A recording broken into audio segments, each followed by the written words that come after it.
ऐसी traditional sciences को value मिलना शुरू हुई और उन्होंने चीजों को देखा, भागे दौड़े। 5 वर्ष लगे मुझे इसके करिकुलम बनाने में, क्योंकि प्राचीन विज्ञान था कहीं नजर ही नहीं आता था। तो उसको ढूंढना, रिसर्च करना, करिकुलम के अंदर बनाना, उसका सिलेबस बनाना, गवर्नमेंट के सारे मापदंड पूरे करना। मैंने कहा मुझे न सपोर्ट, वैसे सपोर्ट नहीं चाहिए तुम्हारे से, फाइल मेरी ऐसे करके निकाल दो। मैंने कहा नहीं, आप 25 प्रश्न करिए, मैं उत्तर दूंगा, लेकिन करेक्शन चाहिए, क्योंकि मैं आज हूं, कल मैं नहीं हूंगा। आज मैं तुम्हारे से दोस्ती, अधिकारी से दोस्ती है तो काम तो हो जाएगा, लेकिन अगर उसमें एरर है तो कल आने वाली संतान को संकट आएगा। तो कोई एरर नहीं चाहिए, फुल प्रूफ एकदम आप चीजों को बना के देना। करिकुलम में मुझे बताइए, ढांचा दीजिए, मैं उसको भरूंगा। और ऐसा 5 साल लगातार लगने के बाद स्किल डेवलपमेंट में इसका कोर्स अप्रूव हुआ।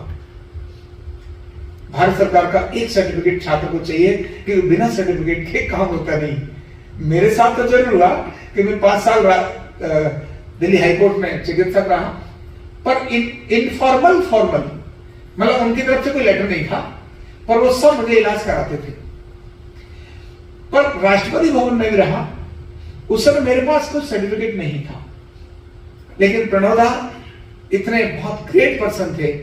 उन्होंने कहा नहीं, ये व्यक्ति जेन्युइन है, इसको राष्ट्रपति भवन बिठाइए और ऑफिशियल लेटर दीजिए इसको बिठाने के लिए। ये बड़ी बात थी उनकी, बड़ा स्टेप था।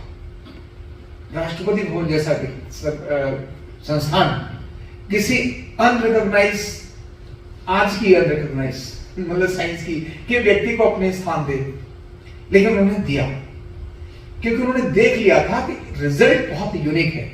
किसी के पास सर्टिफिकेट नहीं है इसका मतलब उसकी वैल्यू नहीं हो सकती, ऐसा नहीं है। मोदी जी तो बार बार कहते हैं कि कागज ही नहीं चाहिए भाई, सामने वाले में दम भी चाहिए। कागज कितने भी लेके घूम रहे हो, पर तुम्हारे पास स्किल तो है ही नहीं, तो क्या फायदा है कागज का। उन्होंने किया, और आज आप सबके आशीर्वाद से विश्वविद्यालय का डिग्री कोर्स, यानी 4.5 साल की कोर्स की प्रक्रिया शुरू हो गई। और अभी इस 25 तारीख को मैं जब भारत जाऊंगा तो उसकी वर्कशॉप, और 25 से लेकर के 4 जुलाई तक पहले बैच का यूनिवर्सिटी का BWNS के नाम से रिकॉग्नाइज, UGC रिकॉग्नाइज कोर्स, उसका एग्जामिनेशन होगा। तो यह ट्रेडिशनल विज्ञान आज स्किल में सीखने के बाद लाखों युवक युवतियों ने अभी तक सीखा।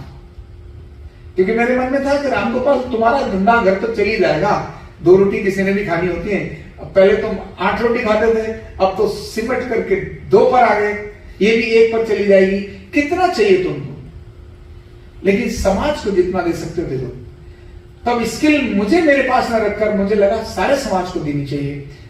जो सीखे उसको सिखाओ, ये नहीं सिखाए इसको सिखा दिया तो मेरा धंधा चौपट हो जाएगा। हो जाने दो ना, अगर लाखों धंधे बढ़ते हैं और एक धंधा अगर चौपट हो तो खराब नहीं। तो ये सोचकर इसको सिखाने की प्रक्रिया डाली और विश्वविद्यालय का कोर्स इसका डेवलप हुआ, और आज इतनी खुशी है। और साथ ही जिसमें ऐसे दिखाया कि डिजिटल लर्निंग शुरू की, ये कोविड से पहले ही। भगवान, ये रामगोपाल की ताकत नहीं, ये सब उसकी ताकत है। जब वो चाहता है कुछ कराना तो पहले से दिमाग में डाल देता है और हो जाता है। वो चाहता था, इसीलिए आप सबके दर्शन मुझे यहां हो रहे हैं, अगर भाई तो कहां होते, है ना। उसने चाहा, इसीलिए इस विज्ञान के लिए ये सारे पथ बनाए, रास्ते बनाए। अगर भाई तो मेरा एजुकेशन, कौन सा इलेक्ट्रॉनिक्स, हजारों लाखों लोग इलेक्ट्रॉनिक्स के पढ़े लिखे होते हैं, कौन ऐसा चलता है, नहीं होता। कोई शक्ल सूरत, कोई बड़ी बहुत सारी चीजें नहीं, ये उसकी ब्लेसिंग से इन सारी चीजों को कराती है। तो आज उसकी ब्लेसिंग से दुनिया के 18 देशों में, 18 कंट्रीज के अंदर न्यूरोथेरेपी ऑनलाइन सीख करके लोगों को ठीक करने वाले लोग आज खड़े हैं दुनिया के 18 देशों में। वाह, वेरी नाइस। जिसमें अमेरिका भी है, न्यू जर्सी में, वॉशिंगटन DC में, नॉर्थ कैरोलिना में सीख करके, और भी बहुत सारी जगह जहां प्रैक्टिस करते हैं कि हर गांव के अंदर एक परिवार, 1 फैमिली इसको सीखने वाली होनी चाहिए। एक परिवार का व्यक्ति सीखेगा तो उसको रोजगार मिलेगा, और गांव से क्योंकि शहर के पैसे वाले लोग तो कहीं कुछ भी करा लेंगे, गांव का गरीब व्यक्ति नहीं करा सकता। उसके घुटने रिप्लेसमेंट के लिए उसके पास इतना पैसा नहीं है। और भारत में 5 लाख रुपए लगते हैं रिप्लेसमेंट के। हाँ, ऐसा लगता है वो सारी जिंदगी बेड पर पड़ा रहता है, लेकिन नहीं इलाज होता। तो वो एक गांव के अंदर जब एक परिवार सीखेगा है क्या, किस प्रिंसिपल पर काम करती है। जब मैं आप यहां अब देखेंगे तो मैं आपको यहां पीछे खड़ा करके ऐसे ऐसे करके 2 जगह चुभाऊंगा, इधर की इधर की। अर्धनारीश्वर का प्रिंसिपल हमारा वैदिक प्रिंसिपल, वैदिक। भगवान शिव आधा स्त्री आधा पुरुष, शिव और पार्वती का रूप है। ये हम केवल देखते हैं, पर वो केवल चित्र नहीं है, शरीर में भी अर्धनारीश्वर है। आधा एसिड है, आधा एल्कलाइन है। एक एड़ा है तो दूसरी पिंगला है। 72,000 नाड़ियां हैं, सिर्फ 72,000 नाड़ी हैं। इन 72,000 नाड़ियां ये अपना रोल प्ले करती हैं। इनका केंद्र ब्रेन नहीं है, नाभि है। 72,000 नाड़ियों का केंद्र ब्रेन नहीं है, नाभि है। तो नाभि और अर्धनारीश्वर 2 प्रिंसिपल्स पर न्यूरोथेरेपी काम करती है। नाभि अगर किसी की हिल जाए तो हम जानते हैं, धरण बोलते हैं ना, अगर वो हिल। केमिकल में एसिड एल्कलाइन के अंदर जो एडा पिंगला है, प्लस और माइनस है।